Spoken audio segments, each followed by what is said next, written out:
Taes Elway, remarkably relaxed as he enjoys the peace and beauty of Lake Sentani, near the Papuan capital of Jayapura. But the tranquility here is in stark contrast to the turbulent, long-running struggle to break free from Indonesia and set up a new independent nation. Kalau saya menghitung keburukan Indonesia, mungkin Jepang lebih baik, Vietnam lebih baik, Jerman di bawah pimpinan Hitler juga lebih baik. Ini bisa terkait. Sepengalaman waktu Belanda jajah kami, tidak pernah satu orang Papua pun ditembak di muka umum. Ini bangsa jahat. Papuans' emotions are running high, and with such a mood for change, there are fears of a violent boil-over.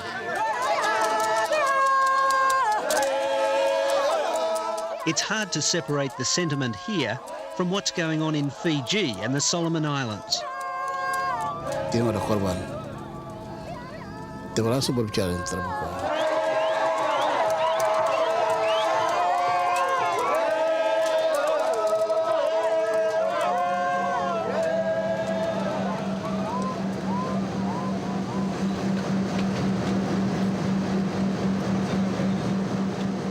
For these Amungmi women from Papua's highlands, this is a rare journey.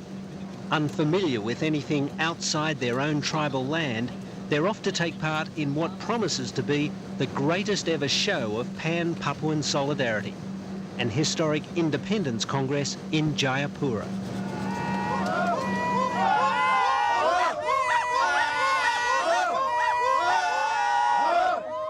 The Morning Star flag is the Papuan symbol of the struggle for freedom. The last time the Amungni people flew the flag was late last year in their hometown of Timika. Police opened fire, killing one independent supporter and injuring 50 more.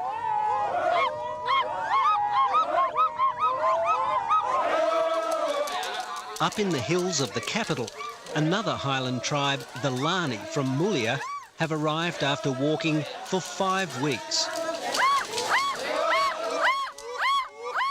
The mood for freedom and independence is infectious. A newfound sense of Papuan nationalism is sweeping the province.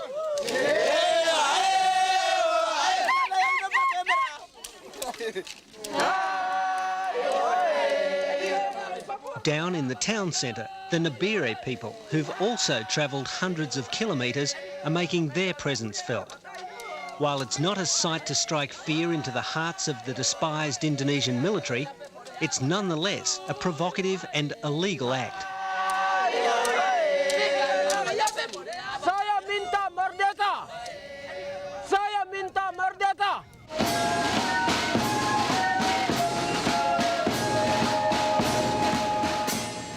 Leading the charge for independence is Chief Taes Elway, the man they call Big Leader.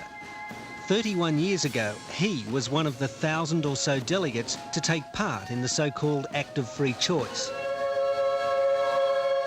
Kami hanya disuruh bicara. Apa yang mereka mau itu yang kita serukan. Hati kami menolak hal itu. Karena kami didesak, ditindas. Tidak bicara itu nanti tidak pulang ke rumah. Tidak ada kebebasan waktu itu. Kita coba berangkat dari sini jam 12. Taes Elway is a tribal chief.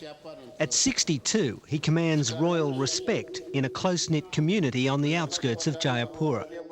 For years, he was a fairly unremarkable member of parliament and signed up with the ruling Golkar party of former President Suharto. Dengan nada yang baik, penuh sopan. Then, 2 years ago, with Suharto's fall, Chief Taes began speaking out strongly in favour of independence and organising flag raisings, for which he was arrested. Mereka sudah membunuh, membantai orang-orang Papua tanpa kesalahan. Mereka menuntut haknya dia sebagai orang Papua, dia dibunuh dan dibatas hampir 800.000 orang. Mereka lihat cahaya itu, mereka jalan tak, mereka tidak tahu mau kemana. Putting his faith in Jesus, Chief Taes now claims to be the chosen one, ready to set his people free. Yohanes katakan, aku bukan. Mungkin itu yang mereka gambarkan. Saya belum pernah pikir bahwa nanti satu saat saya akan pimpin perjuangan. Belum pernah ada pemikiran itu. Rupanya Tuhan menghendaki itu. Ya, sebagai alat kecil di tangan Tuhan siap.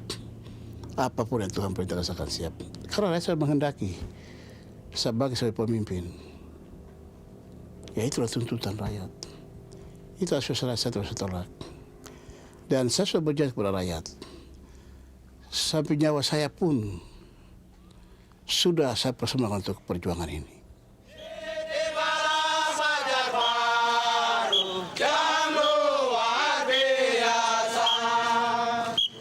If the chief is the chosen one to regain the promised land, then this is the outfit to provide the muscle. The newly formed pro-independence militia group, Satgas, or Task Force.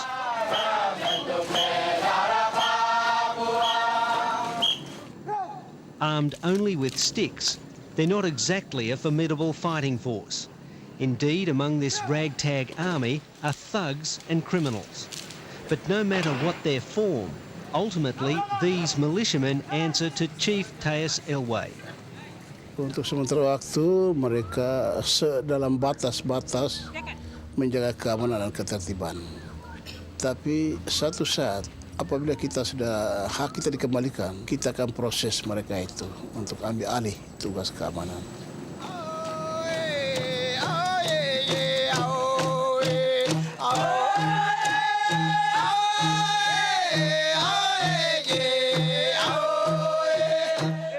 It's part of Melanesian culture to mark an important day in this way. The supporters of the self-proclaimed Papuan leader provide a fitting send-off. Resplendent and ready, he's dressed for the big occasion, the opening of the historic Congress on Independence.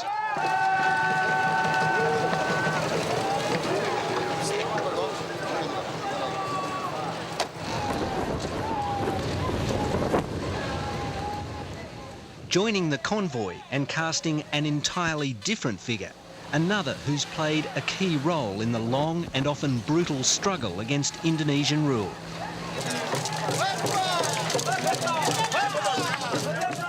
Matthias Wender is an enemy of the state, a rebel leader with the Free Papua movement, the OPM. This is a rare public appearance. He risks immediate arrest and jail. Indonesia itu kami ini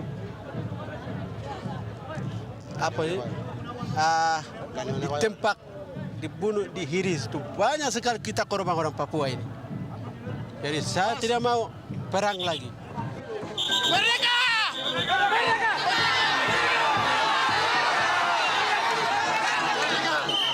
The chief, who's the star attraction, has pledged a peaceful campaign. The Indonesian government has even helped finance the Congress.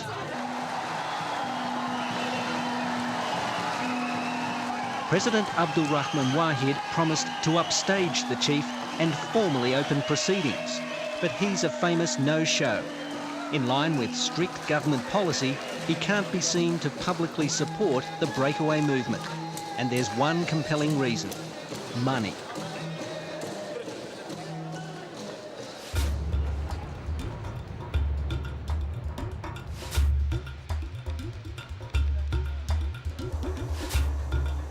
This is no tourist cable car. It's taking these men to an altitude of more than 4,000 metres to work on one of the world's most extraordinary projects, Freeport. It's one of the richest gold and copper mines in the world. Are we the crown jewel? I guess you could say we are, in the sense that we are the biggest operation out here. We employ 14,000 people. We provide an economic livelihood for thousands and thousands of people beyond that. So I guess that's my definition of what we are out here.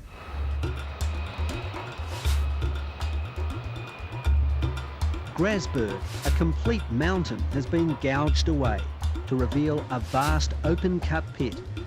A vast open pit of money for its American shareholders, and a colossal windfall for the Indonesian government. The company is Indonesia's biggest taxpayer, shoveling more than $1 billion into the government's coffers in the past few years. it would be a bitter blow to Indonesia if it were to lose Freeport, and a massive gain to Papuans who dream of a new nation. Sampai kontrak karya itu dengan Indonesia mereka teken itu belum dengan orang Papua. Jadi dalam kontrak ini saya pikir kontrak akan diperbarui kalau akhirnya Papua merdeka. Dan kita belum ya baru mau berjuang ya. Papua juga baru berjuang. Amungme leader Tom Bienal is another key leader in the struggle for Papuan independence.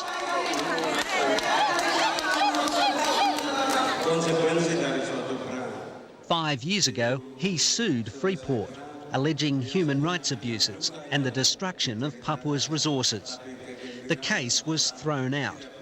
The mining giant responded by appointing Bienal to its board of commissioners. But on the question of independence, Freeport is sitting firmly on the fence. I can respect Tom for what he feels and what he believes in, and his thinking that independence would be far better than any kind of autonomy that the Indonesian government could grant to the people of Papua. While Freeport might profess respect for those calling for Papuan independence, it has no wish to negotiate a new contract, much less any intention of offending the Indonesian government. Indeed, Indonesian security forces patrol the mine site because of fears of sabotage by OPM guerrillas. While there's been no recent attack, the mine and the military remain on constant alert. Di sini untuk pengamanan, untuk menjaga daerah Magasen di transport di atas. Jadi saya sebagai polisi, sebagai bawahan hanya melaksanakan pimpinan untuk melaksanakan tugas pengamanan di daerah Freeport, khususnya di Grasberg. The government has made a decision that a military presence is necessary to guard one of the vital assets of the country of Indonesia.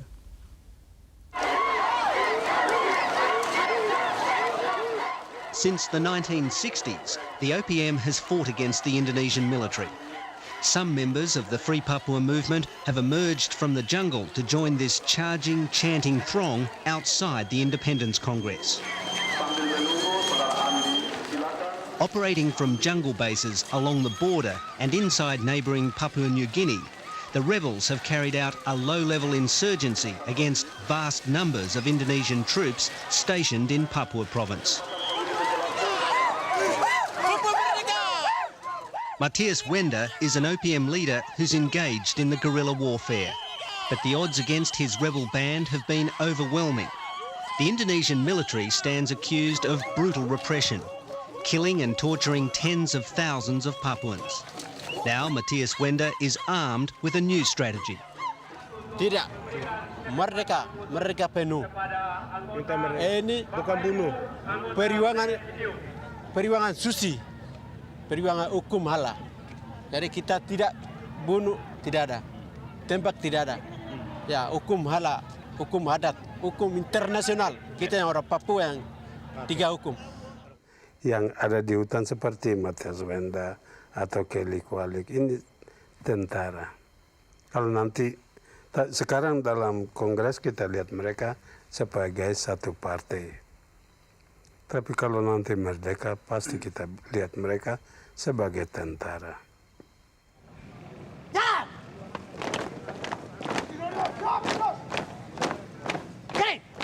The 7,000 men of the Satgas militia would also be prime recruits for any future fighting force. But while Satgas has close ties with Chief Teus, some rank and file members have not exactly embraced his message of peace and godliness. The militia's image has been tarnished by acts of violence and intimidation against business people and others who oppose the independence movement. Pasti ada keajaiban Tuhan berlaku untuk negeri ini. Kan sudah lunas membayar kemerdekaan dengan kami orang sendiri yang dibunuh. Pasti Tuhan mengerti hal itu. Tapi pada waktu-waktu tertentu nanti kita lihat situasi. Kalau situasi mendesak, kemungkinan cara-cara kita bisa pakai. That's a prospect which scares those who don't share the dream of independence. Twice a week, Indonesia's inter-island ferries pull into Jayapura harbour. Among the thousands of passengers, many from Java looking to make new lives. Their arrival will add to the rich cultural mix here. But rapid transmigration means Papuans may soon be a minority in their own land. In the early 1970s, Indonesians made up only 4% of Papua's population. Today, that figure has climbed to nearly 50%. To the indigenous Papuans, it's yet another form of Indonesian domination. Sama Benny boleh, sini Ben. Effie Purwarantomo and her husband run a humble soup kitchen in Jayapura. They left crowded central Java 2 years ago, a time of rioting and economic hardship, when neither of them could find work. Papua for them offered new hope, and the Papuans are their customers and neighbours. Tidak juga. Maksudnya ini, bisa berbaur dengan orang Papua, begitu orang Jawa. Bisa. Kami bisa berbaur. Bisa. Saya dari tadi. But there remains a fear of the same instability that plagues much of Indonesia. So what if Papua was to break away? Kalau saya pulang ke Jawa, pulang ke kampung.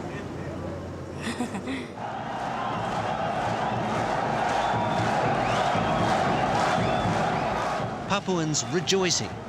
Congress delegates don't actually declare independence outright, but they do take a bold first step, declaring the province's incorporation into Indonesia in 1963 to be invalid.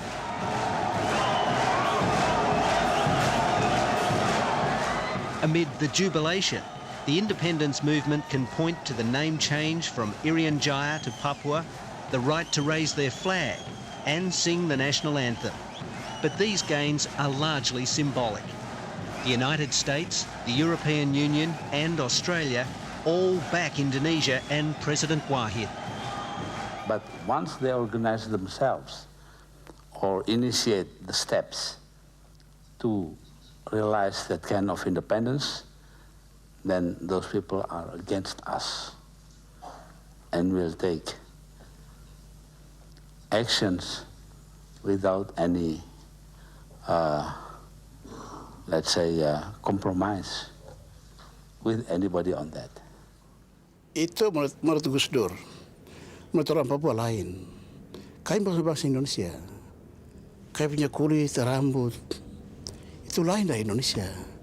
Kami masuk rumpun Melanesia, bukan Melayu. Itu yang Gus harus tahu. Dia rupanya buta melihat hal itu.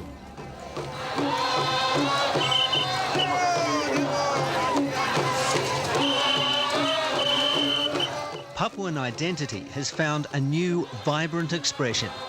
The struggle for Melanesian rights in Fiji and the Solomons will only fuel a new militancy. Indonesia has lost its hold over these people.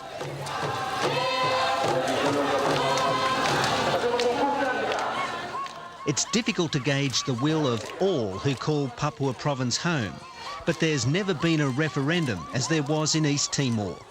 Short of Indonesia changing its hardline stand, it's unlikely there ever will be.